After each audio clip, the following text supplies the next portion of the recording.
So far in these lectures, we have mostly concentrated on consciousness, but we don't want to get the impression that somehow or other the mind is just a self-enclosed arena of subjective states of feeling or sentience. The whole function of the mind is to relate us to the environment and to other people. So it isn't just my inner feelings, but rather those inner feelings relate me to the world, and they include my perceptions of the world, my intentions as to what I'm going to do in the world, my beliefs about the world, my desires about what should happen in the world. Now, I mentioned earlier, all that stuff has a name. That's called intentionality. It's a dreadful word. We owe it to the Germans because they don't have a problem distinguishing between intending in the sense in which I intend to go to a movie tonight, and intentionality in the sense in which directedness is intentionality. In German, there's a distinction between Intentionalität and Absicht. But we just have to keep in mind in English that when we talk about intentionality, we're not just talking about intending, but we're talking about believing and hoping and fearing and desiring and feeling proud and feeling ashamed and perceiving, as well as intending to act and actually carrying out intentional actions.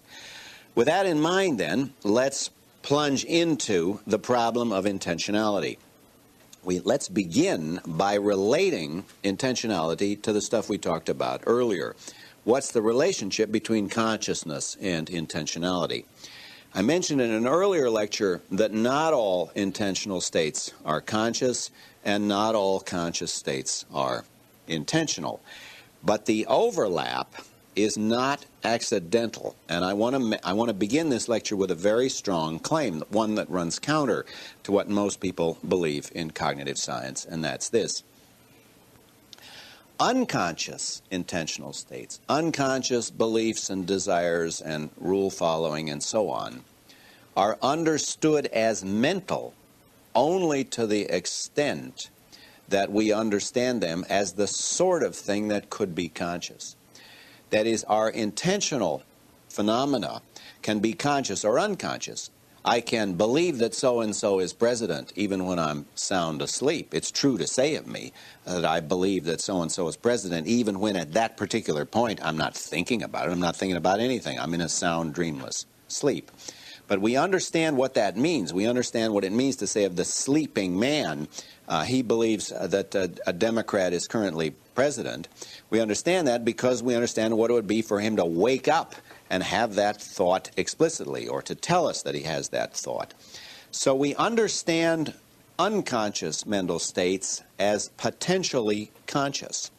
Now, this runs counter to a whole current way of thinking about these things that really began with Chomsky, though it may go back to the German psychologist Helmholtz in the 19th century.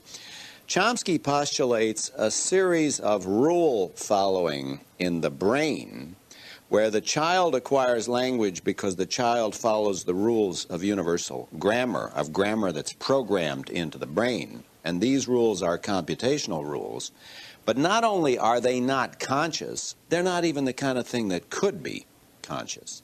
So if the child has a rule that the linguist formulates by saying the child follows the rule move alpha, where alpha is some technical term in the linguist's vocabulary, the child doesn't think unconsciously to himself in the words move alpha. That's just a linguist's way of representing what is an abstract computational process. What's going on in the child's brain is in a form that consists purely in computational processes, zeros and ones or some other form, but it's not the sort of thing that could ever be brought to consciousness.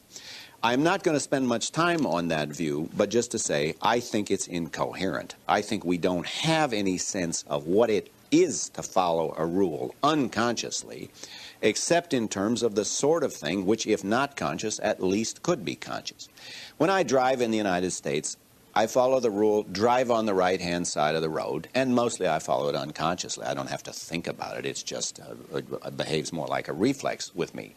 But it makes sense to say that I'm following the rule, drive on the right-hand side of the road unconsciously, because we know what it would be for me to think about that, to bring it to consciousness. It is characteristic of intentional phenomena that when they act causally in virtue of their content and in real time. So I follow the rule, drive on the right-hand side of the road, because it has a certain content. It tells me to drive on the right-hand side of the road, and in real time I try to follow that rule.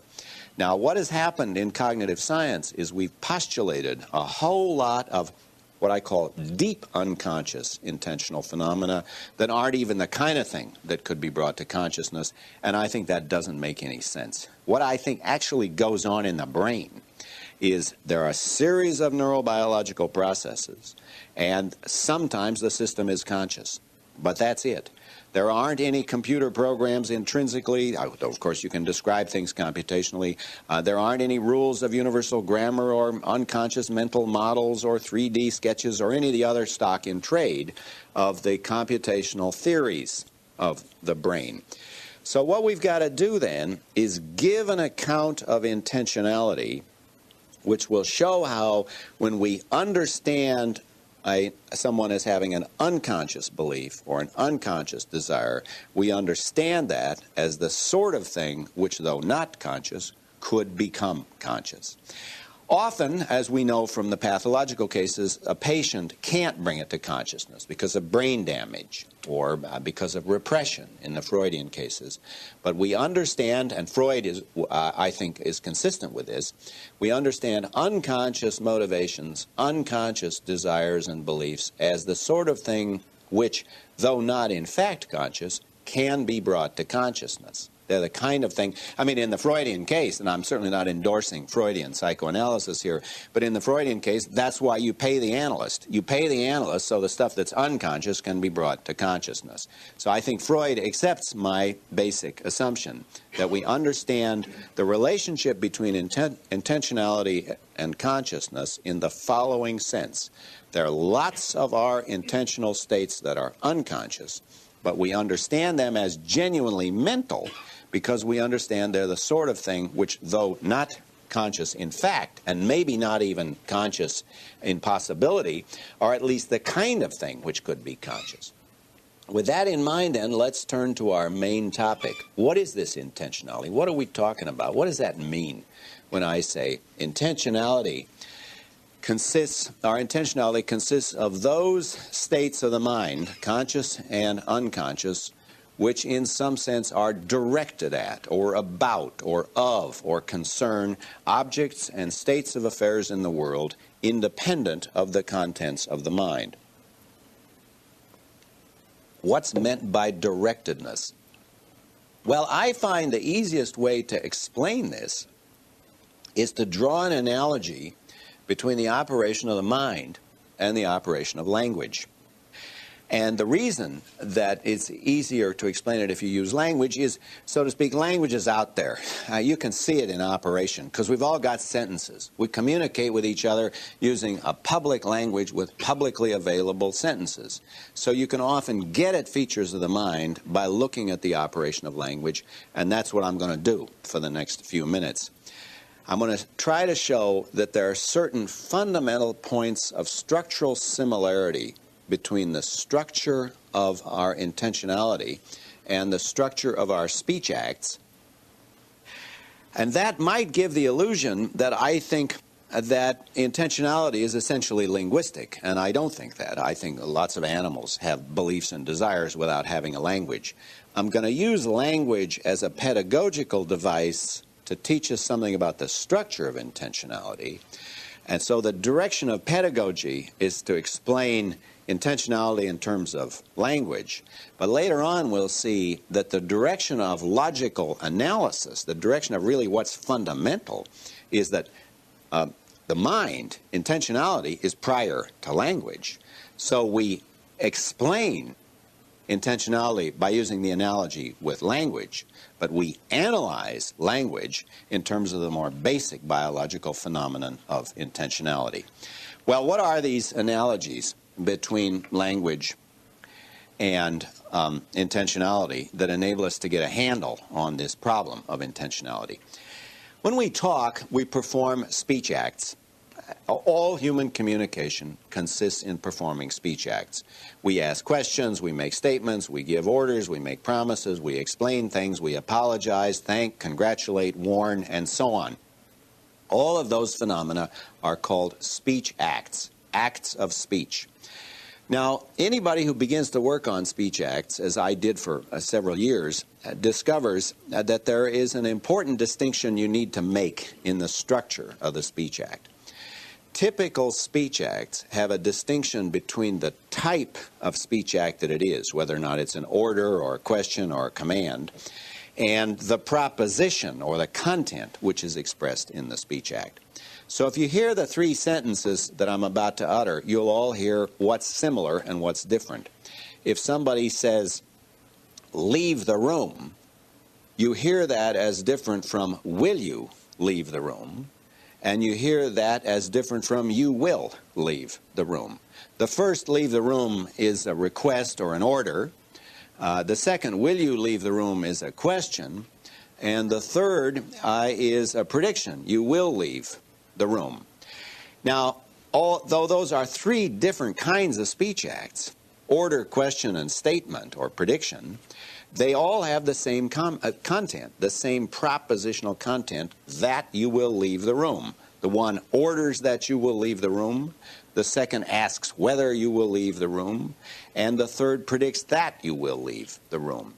So we need to mark that distinction, and I mark it with a rather simple device by saying there's a certain force. We'll mark that as F, the force of an order, question, command, promise, thanks.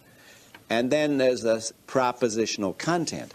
We need the distinction, as we saw in these cases, because the same content can occur with different forces. One has the force of an order, the other has the force of a prediction. Now, that distinction between the type or the force of the speech act and the content carries over exactly to the mind. Just as I can order, predict, or ask that you will leave the room, I can also believe, hope, fear, desire, wonder whether you will leave the room. That is, I believe you'll leave the room, I hope you'll leave the room, I want you to leave the room, I'm afraid you'll leave the room. All of those have exactly this structure where you have a propositional content that we represent with this P, but they come in different psychological modes.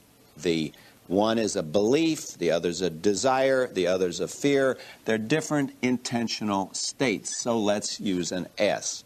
So the language and the mind reflect each other here, not surprisingly, because we use language to express our beliefs, hopes, fears, desires, and so on. Well, that's kind of interesting. Let's go a little bit further with that. It is a remarkable feature about the mind that it relates us to reality. That's what intentionality is. It is that relation. But now notice there are some interesting differences in the different ways we relate to reality, and once again we can explore those differences with language.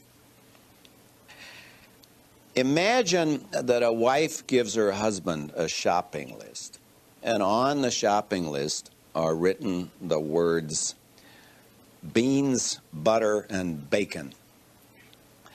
Now let's imagine that the husband takes the shopping list to the supermarket and he goes around and tries to get the objects in the cart to match the list. And he's got this list and he's trying to get things off the shelves that match the words on his list. He's trying to make the world change to match the list. I owe this example to Elizabeth Anscombe, by the way, a famous British philosopher. And Anscombe then says, imagine also the following, that a detective is following this guy and writing down everything he's buying. You needn't imagine anything sinister. It can be an FBI agent off duty. He's just keeping practice or something, you know. But he writes down beans, butter, and bacon. Now, here's the point. When they get to the checkout stand, both husband and detective have identical lists, right? It says beans, butter, and bacon. But the two lists function completely differently. The husband's list is designed to get the world to change to match the content of the list. It has what you might call world to list direction of fit, because the husband is trying to change the world so that it matches his list. Whereas the detective is just trying to represent what the husband actually bought. His direction of fit goes from the list to the world. He's trying to get his list to match how things were in the world. And you see that very dramatically if you imagine what constitutes a mistake. Suppose a detective gets home and he looks at his list, beans, butter, and bacon. He thinks, oh, God, I'm getting sloppy. That guy didn't buy bacon. He bought pork chops. So he just erases the word bacon and writes in the word pork chops. But suppose the husband gets home and the wife says, look, you idiot, it says bacon here and you bought pork chops. Well, the husband can't correct the situation by saying, it's okay, honey, we'll just cross out the word bacon and write in the word pork chops. Why? Why not? Why can the detective fix up his list by just changing the list, whereas the husband can't fix things up by just changing the list? And the answer is because the aim of the husband's list was like that of an order. It is like an order or recipe. The aim of the list is to get the world to change to match the list, where the aim of the detective's list was to get the list to match the world. Now, I represent those, I think, in very simple metaphors, so let's just represent those as different directions of fit. Think of language hovering over reality. Then you have this downhill direction of fit, which is, I call the word to world direction of fit, and that's the direction of fit of the detective. It is characteristic of this direction of fit that it can be true or false. What the detective wrote down can be either true or false, whereas the husband's list isn't either true or false. Rather, it's either obeyed or disobeyed. It has what we might call the world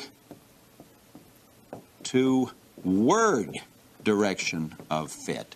So on this side of the word to world direction of fit, you get statements, descriptions, explanations, clarifications, anything that can be true or false. Whereas in the husband's list, you get orders, commands, promises, vows, threats, pledges, anything that can be carried out or obeyed or fulfilled. Those cannot be true or false, whereas things that have the world-to-word direction of fit can be true or false. Now, some speech acts have no direction of fit. If you think of thanking somebody for giving you the money, or congratulating him on winning the race. If you say, congratulations on winning the race, or thanks for giving me the money, you have this structure. You have a force with a content, but there's no direction of fit because, in an ordinary sense, you just take it for granted that he gave you the money. You say, thanks for giving me the money. Congratulations on winning the race. I apologize for stepping on your foot. All of those, you just take the propositional, the match between the propositional content and reality for granted. Those, I want to say, have the null direction of fit. And I will just say, I just use the symbol 0 with a line through it to mark that null direction of fit. In English, we mark that by usually using this ing form. Thanks for giving me the money. Congratulations on winning the race. We don't say congratulations to win the race. And not all languages mark it in that way. I used to have a French instructor who would come in the class and say, excuse me to be late. Well, that's good French. Excusez-moi d'être en retard. But it's not very good English. In English, you have to say, excuse me for being late. And the for being late marks the fact that the excuse there has the null direction of fit. He takes it for granted that he's late. And consequently, he's not trying to state that he was late. I am late. Or I state that I'm late. Nor is he trying to make himself late.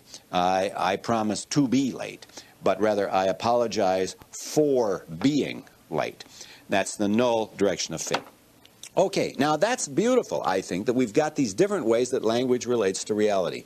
It carries over exactly to the mind. So beliefs, like statements, are supposed to represent how things are, and they can be true or false. Beliefs have what we might call the mind to world direction of fit, and we'll use this downhill arrow for beliefs just as we used it for statements. Whereas desires and intentions aren't supposed to represent how things are, but rather they're supposed to bring about changes. If you want something, you want the world to be different, or you want it to be in a certain way. If you intend to do something, you intend to act in such a way as to make the world different. That is to say, you have the world to mind direction of fit. You have this uphill direction of fit. Think of the world down here and the mind hovering over it. And just as there are speech acts that have the null direction of fit, where you just take it for granted that there is a fit, so there are mental states, there are intentional states that have the null direction of fit. Think of being sorry that something happened, or being proud of something, or ashamed of something.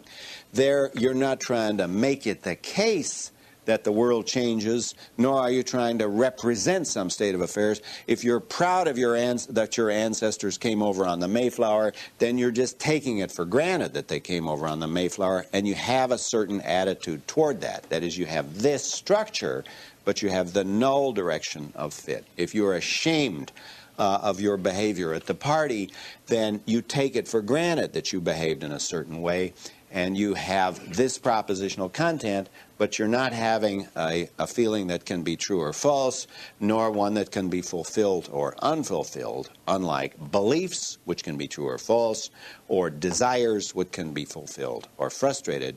Your shame, pride, sorrow, gladness have content, but no direction of fit. Okay, well, we seem to be moving forward. We got a first point of connection between the mind and language, and then we got a second point of connection with the different directions of fit. And we found 3 directions of fit for language: word to world, world to word, and null. And we found exactly the same for the mind. We found mind to world, world to mind, and null. Well, let's go on, see what else we can find. There's a third point of connection between language and mind, and that's this. Whenever you perform a speech act, whenever you make a statement or make a promise or ask a question or give an order, you actually express a mental state, an intentional state, that has exactly the same content. So when you say it's raining, you express a belief that it's raining. When you order somebody to leave the room, you express a desire that they should leave the room. When you make a promise to go and see your friend on Wednesday, you express an intention to go see your friend on Wednesday. Notice that the expression of the psychological state occurs even if the act is dishonest, even if it's insincere. So the guy who says it's raining when he believes that it isn't raining is lying, precisely because he expresses a belief that he doesn't have. He expresses the belief that it's raining when he says it's raining, and he expresses the intention to come and see you when he says, I promise to come and see you. But the insincere person will be the person who expresses states that he does not have. Every speech act that has this structure, FP, is the expression of an intentional state that has that structure, and those have a name. I call those sincerity conditions, because the expressed intentional state is the condition under which the speech act will be sincere or insincere. If the person has the intentional state that he expresses in the performance of the speech act, it's sincere. Even if he's mistaken, it's sincere. If he sincerely believes it's raining when he says it's raining, then he has made a sincere statement, even if it turns out to be false. So sincerity is not the same as falsehood. One can be sincere and still be mistaken. There's a proof that every intentional state is the expression of every speech act is the expression of an intentional state. And it's an interesting proof. Here's how it goes. You can see that the intentional state is expressed in the speech act if you imagine the absurdity of conjoining the performance of the speech act with the denial of the presence of the intentional state. Now, that's not logically contradictory to say it's raining, but I don't believe it's raining. But there's something absurd about it, because if you say it's raining, you've already expressed the belief that it's raining. And that carries through with all of these. So if you say the following, it's raining, but I don't believe it's raining. I order you to leave the room, but I don't want you to leave the room. I promise to come and see you, but I don't intend to come and see you. Congratulations on winning the race, but I'm not the least bit glad that you won the race. I apologize for stepping on your foot, but I'm not one damn bit sorry that I stepped on your foot. And thanks for giving me the money, but I'm not the least bit grateful that you gave me the money. Now, all of those sound ridiculous for the same reason, because in each case, you're denying the presence of a state you just expressed. Notice, however, it's perfectly possible for people to be insincere, for the guy to say, thanks for giving the money, and think to himself, I'm not at all glad that he gave me this. He owed it to me a long time ago. Or for the guy to say, congratulations on winning the race, and not feel the least bit of satisfaction that you won the race. I wish I had won that race. So you mustn't think that you actually have to have the state that you express in order to perform the speech act. But the point is, the criterion of sincerity is that in the performance of the speech act, you express a psychological state, an intentional state, and you will be sincere or insincere depending on whether or not you actually have the state you express. All right, but now we're getting close to our target. How should we explain intentionality? Well, notice now, we've got this structure with the content. We have the different directions of fit, and these are related because the performance of one of these always involves the expression of one of those as its sincerity condition. But now notice, the statement will be true or false depending on how things are in the world and whether or not the world actually matches the propositional content. But what stands to the statements being true is what stands to the orders being obeyed, and that's what stands to the promise being kept. In each case, the speech act will match or fail to match the world, depending on whether or not the content actually matches how things are with one or the other of these directions of fit. So we can say, at least about these cases, that every speech act has conditions of satisfaction. The statement will be satisfied if and only if it's true. The order will be satisfied if and only it's obeyed. The promise will be satisfied if and only if it's kept.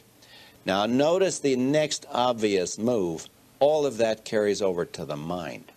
Just as statements are supposed to be true or false, beliefs are supposed to be true or false. Just as orders are supposed to be obeyed or disobeyed, so desires are supposed to be fulfilled or frustrated. Just as promises are supposed to be kept or broken, intentions are supposed to be carried out or not carried out. In every case where you have a direction of fit, you have conditions of satisfaction. I'll abbreviate that as COS. Every intentional state with a direction of fit is a representation of its conditions of satisfaction. So now, remember, our question was, how can we explain this intentionality, the intentionality of beliefs and desires and hopes and fears? And we've now got a preliminary answer to our question. Every intentional state with a direction of fit is a representation of its conditions of satisfaction. It is a representation of its conditions of satisfaction in exactly the same sense that statements are supposed to be true or false and orders are supposed to be obeyed or disobeyed. That is, the order will be satisfied if it's obeyed, frustrated if it's not obeyed. The statement will be satisfied if it's true and not satisfied if it isn't true, if it's false. And that clear notion of representation of conditions of satisfaction, which we already have for language, works exactly for the mind. There's a perfect mirror between language and mind. So our first preliminary conclusion, now we're trying to give an analysis of intentionality. Our first preliminary conclusion is this: the key to understanding intentionality is representation, in a sense of representation that we're all familiar with because we talk all the time. We all know how to use language. Every intentional state with a direction of fit is a representation of its conditions of satisfaction, either with the mind to world direction of fit or with the world to mind direction of fit. If you understand how statements can be true or false, if you understand how orders can be obeyed or disobeyed, you already understand the intentionality of the mind because you've got exactly the same kind of phenomena going on. Okay, that's our preliminary solution to the problem. Now we get into some interesting complexities. Well, first of all, we've got to explain the relation between language and mind. It's not enough to say, well, they just kind of match each other. What's going on? I said at the beginning that we would use what we already know about language, what we already have as normal speakers, to explain the mind. We will explain the intentionality of the mind in terms of the functioning of language. But the relation of logical dependence, I think, is different from the relation of pedagogy, from the relation of how we explain it to ourselves. The logical dependence is this: language is dependent on mind because we use mind. Our intentional states are expressed when we speak. Our speech acts are the expression, are used to express our beliefs and hopes and fears and desires. And there's a word that we have in English for naming the relation between mind and language, whereby we convert the intentionality of the mind to the intentionality of language. That word is meaning. Language has meaning. Speech acts have a meaning. Sentences have a meaning. What does that mean to say they have a meaning? What it means in the case of speech acts and sentences is that we take the intrinsic intentionality of the mind, of beliefs and hopes and fears and desires, and we impose it on words and symbols which don't have any intentionality intrinsically. Intrinsically, words are just marks, or they're the sounds that come out of my mouth. As physical phenomena, the stuff that happens is fairly trivial. There's a hole in the bottom of my face, it flaps open, and this racket comes out. But the remarkable thing is, the racket, as we say, is meaningful. I'm saying something true or false, intelligent or stupid, relevant or irrelevant. Now, how can noises have all of those properties? The answer is in the notion of meaning. Meaning consists of the imposition of intentionality on entities that don't have that intentionality intrinsically. And those entities are called sentences or speech acts or symbols. So the relationship between the intentionality of the mind and the intentionality of language is the animal, that's us, has intentionality intrinsically. The animal's capable of primitive pre-linguistic feelings and thoughts. But then when the animal acquires language, what the animal acquires is a way of imposing its intentionality, its intrinsic intentionality, onto words and symbols such that they now have intentionality, and the name of that intentionality is meaning. They are now meaningful. Notice that the sense in which we say this sentence means such and such is quite different from the sense in which we would say this belief means such and such. Beliefs don't have meanings in the way that sentences do. I mean, if you say, well, what does the sentence "Es regnet" in German mean? It means it's raining. And what does my belief that it's raining mean? Well, in that sense, it doesn't mean anything. It might have some further significance. It might have some Freudian meaning. But in this semantic sense, meaning is the derived intentionality of language. Okay, but now our next question then is, well, what about these other cases, though? You have these null cases, where the cases like shame and pride. You were going to analyze intentionality in terms of representation with direction of fit, but you got lots of intentional states that don't have a direction of fit, like shame and pride and being sorry that something has happened or being glad that it's happened. Well, I can't give you the complete analysis of that, but I want to make a suggestion. And the suggestion is this: all of those cases contain beliefs and desires. There's no way that you can be ashamed of something without having beliefs and desires about the thing you are ashamed of. If you're proud of the size of your nose, you got a real big nose and you're really proud of it, then you got to believe you got a big nose, you got to find it desirable to have a big nose, and you got to want other people to know about it. If you're ashamed of your big nose, then similarly you got to believe that you got a big nose, and you got to think it's undesirable. You got to find it undesirable that you have a big nose, and you got to want to conceal it from other people. That's a very simple beginning on how you would show that states that don't have either one of these directions of fit contain states that do. So ultimately, I want to say that the basic forms of intentionality are where we represent how things are. That's belief, and later on we'll see perception, and how we try to change things in the world so that we change the world to match the content of our minds, and those are desires and intentions. And the other cases of the emotions, I think all contain beliefs and desires. They don't consist entirely in beliefs and desires. There are other feelings and affects that go along with them. And my preliminary statement about the emotions would be this: all of the emotions, love and hate and anger and shame and pride in their emotional forms, all of the emotions are agitated forms of desire given certain beliefs.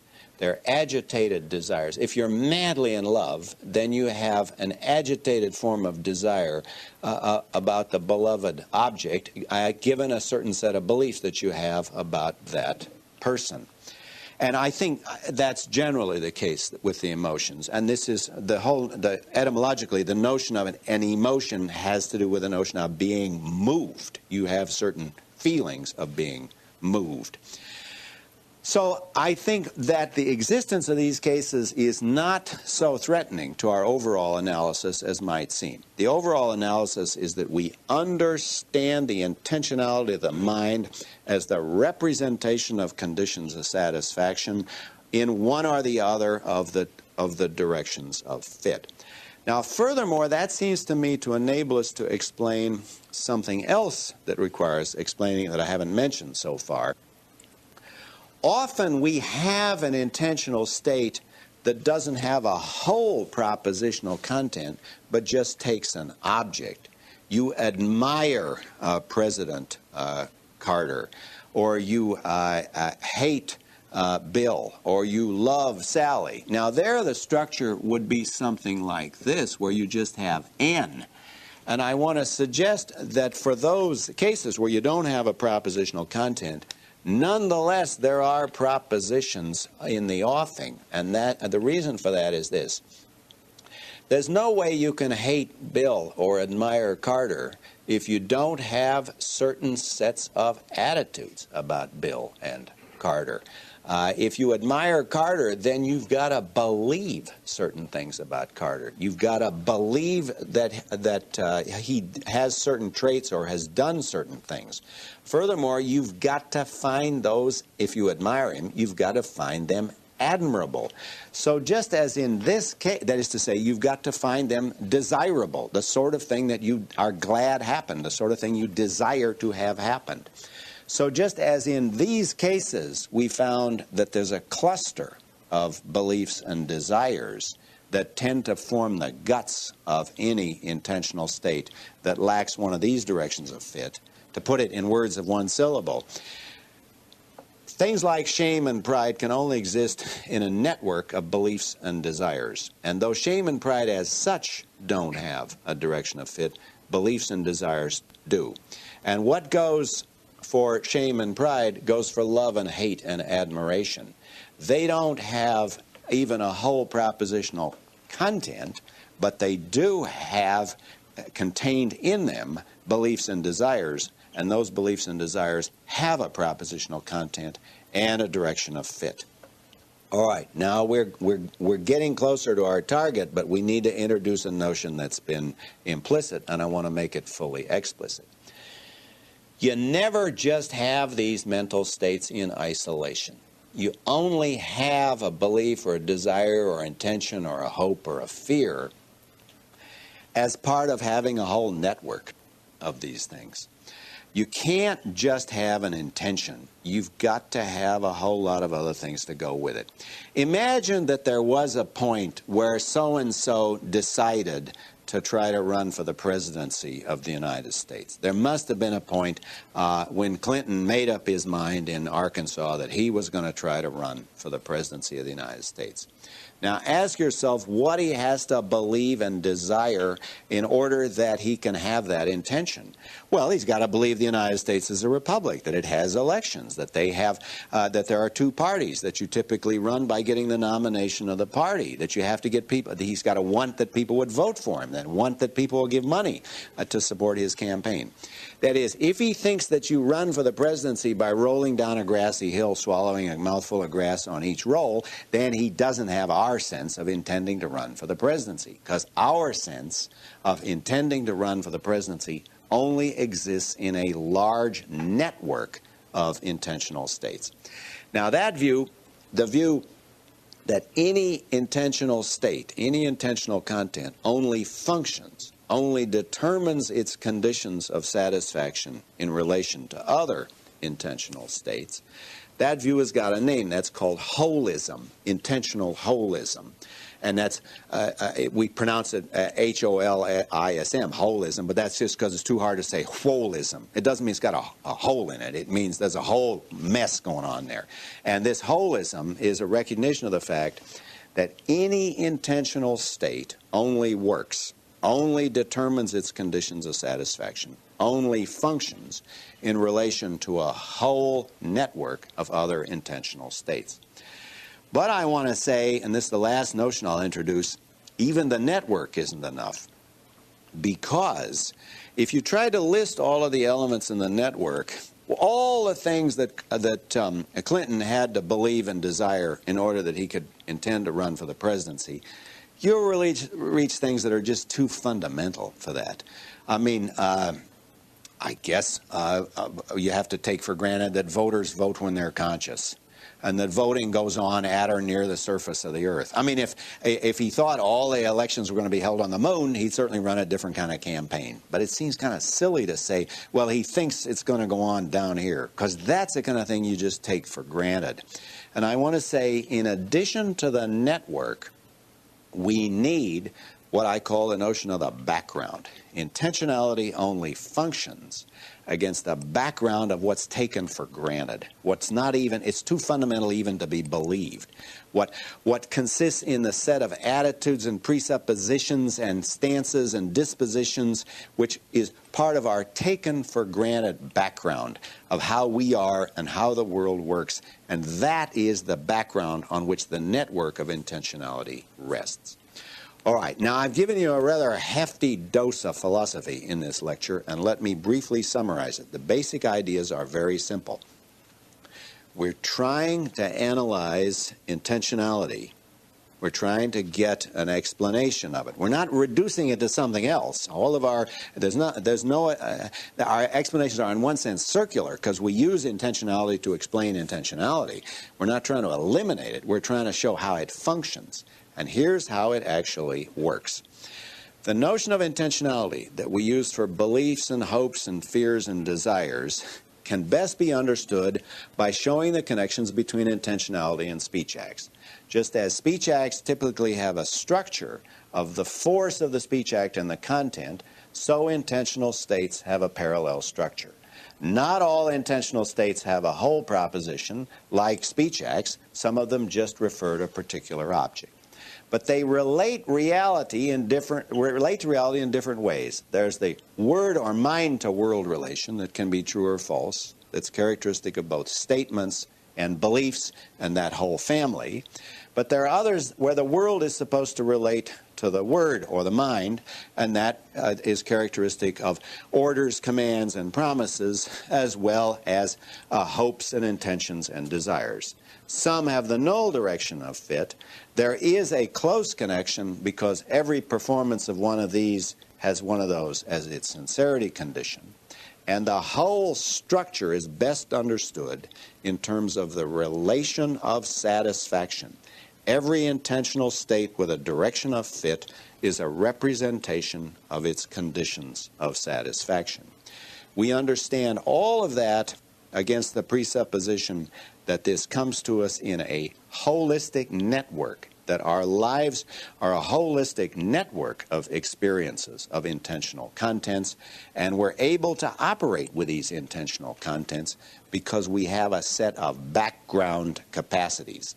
Now, I think intentionality is the fundamental relation by which we as conscious agents relate to the world.